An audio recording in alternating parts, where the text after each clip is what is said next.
तो चलिए हम लोग प्रश्नावली 8.2 का पहला और दूसरा वीडियो क्लास में हम लोग पिछली बार पढ़ चुके थे बच्चों। अब हम लोग प्रश्न 3 बनाएंगे। प्रश्न 3 क्या कह रहा है?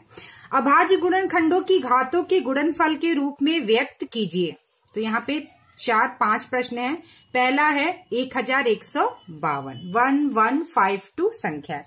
तो चलिए हम लोग इस प्रश्न को पहले हम लोग हल करते हैं। 1152 तो क्या करना है बच्चों, हमें इसका अभाज्य गुणनफल करके इसको गुणनफल के रूप में लिखना है। ठीक है, तो चलिए हम लोग इसको 1152 का अभाज्य गुणनखंड करते हैं। 1152, ठीक है। इस संख्या के अंत में 2 है तो यह 2 से कटेगा, तो हम लोग 2 से इसको करेंगे। तो 2 25 10, 1 का 5 15 और ये हो जाएगा 2 7 14, 1 बचा 12, 2 6 12 यानी 576 में जाएगा। फिर ये 2 से कटेगा बच्चों। 2 दूनी 4, 1 17, 2 8 16, 1 16, 2 8, ठीक है 288। फिर यह 2 से जाएगा 1 बार में, यह 4 144 बार में। फिर यह 2 से जाएगा 2 7 14, 2 दूनी 4 72 बार में, ठीक है।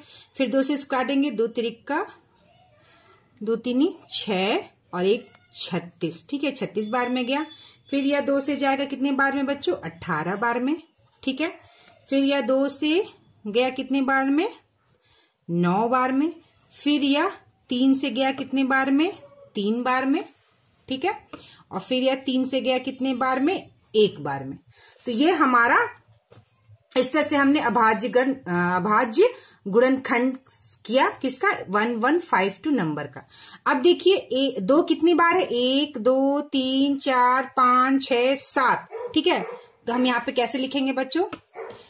1 2 3 4 5 6 7 और 3 कितनी बार है? 2 बार गुना है। 3 गुना 3 यानी 2 1 2 3 4 5 6 7, 2 का गुना बार बार है तो आधार 2 हो गया।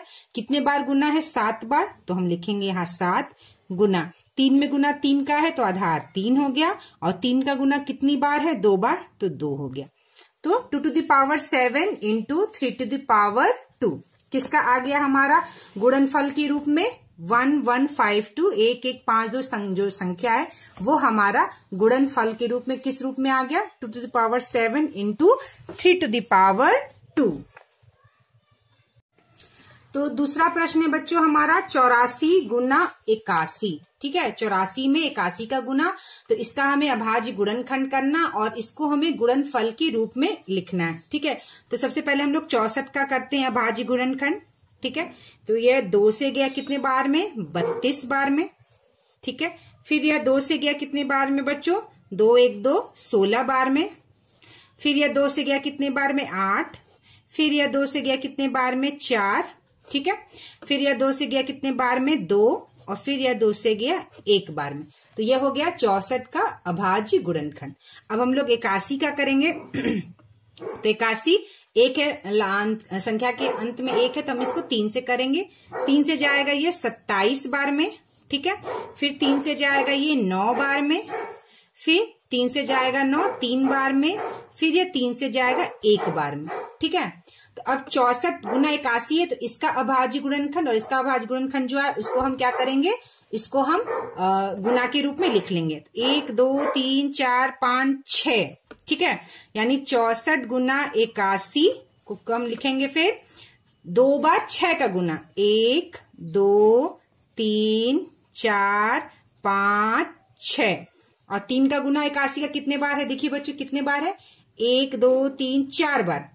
तो 1 2 3 4, ठीक है। अब हम लोग इसको लिख लेंगे। 2 का गुना बार बार है तो आधार 2 हो गया। 1 2 3 4 5 6 कितने बार गुना है? 6 बार, तो 2 to the power 6 हो गया, ठीक है बच्चों। गुना 3 का गुना बार बार है तो आधार 3 हो गया। और कितनी बार गुना है? 1 2 3 4, तो ये 3 to the power 4 हो गया। यानी 84 गुना 81 का अभाज्य गुणनखंड करने के बाद उसको हम गुणनफल के रूप में किस तरह व्यक्त करेंगे? 2 to the power 6 into 3 to the power 4। और हिंदी में कैसे बोलेंगे? 2 का घात 6 गुना 3 का घात 4। चलिए अब हम लोग तीसरा क्वेश्चन करते हैं। देखिए तीसरा क्वेश्चन क्या है बच्चों? 540। तीसरा क्वेश्चन क्या है? 540 है। ठीक है, तो हम लोग इसका अभाज्य गुणनखंड करते हैं 540 का। तो इसको हम 2 से करेंगे पहले। तो 2 दूनी 4, 1 14, 2 सत्ते 14, 270 70 में गया।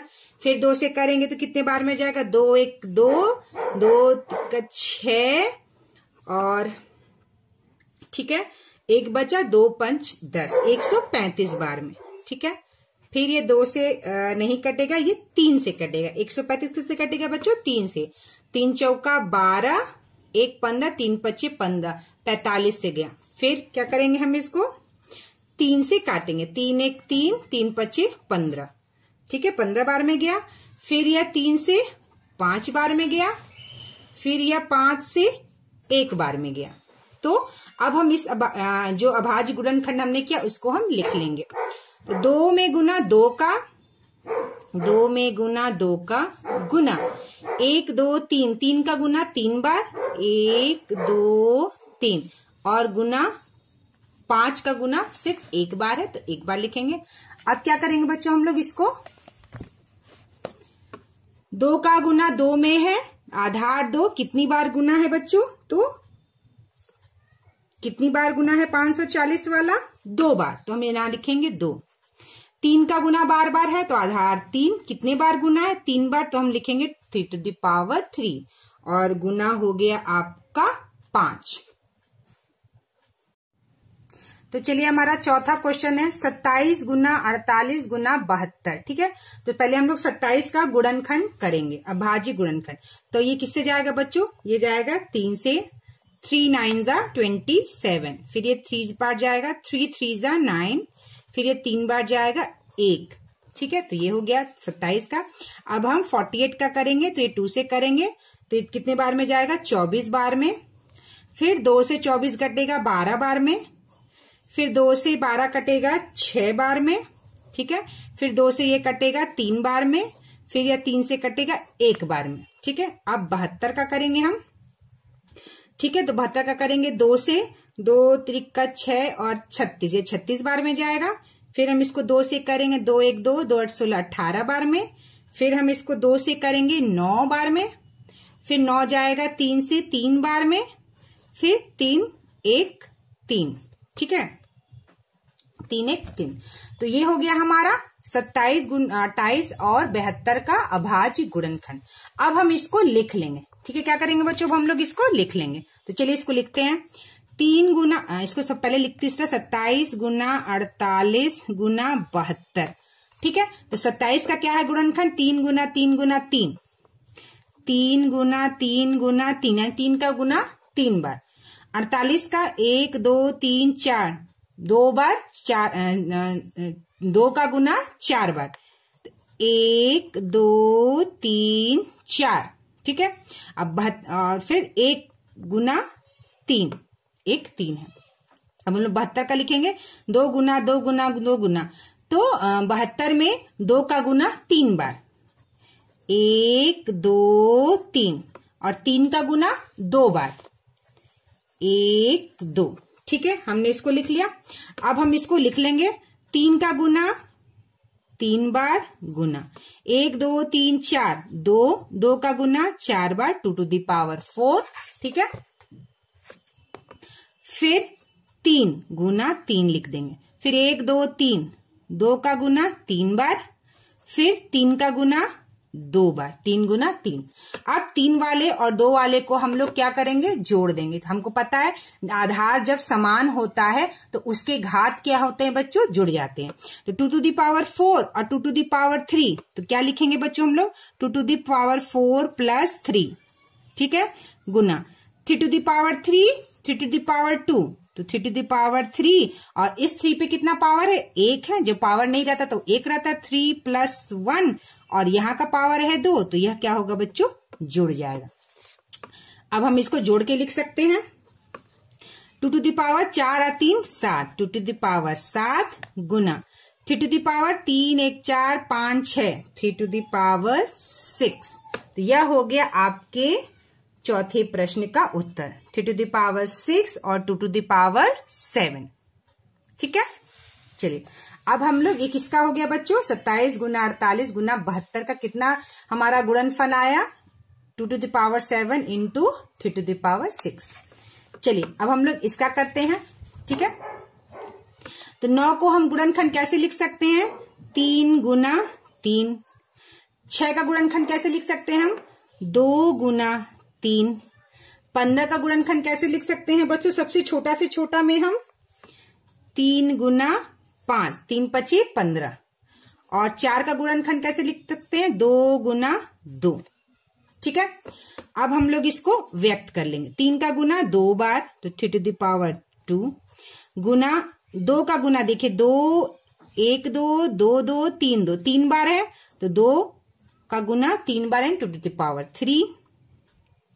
यहां वाला 3 और यहां वाला 3 एक और है 3 to the power 1 और 2 2 गुना 5, ठीक है। अब 3 to the power 2 और 3 to the power 2 क्या होगा बच्चों, जुड़ जाएगा, क्यों, क्योंकि इसका आधार समान है तो ये जुड़ जाएगा। तो आप इसको इस तरह से लिखो 3 to the power 2 plus 2 Guna 2 to the power 3 Guna 5।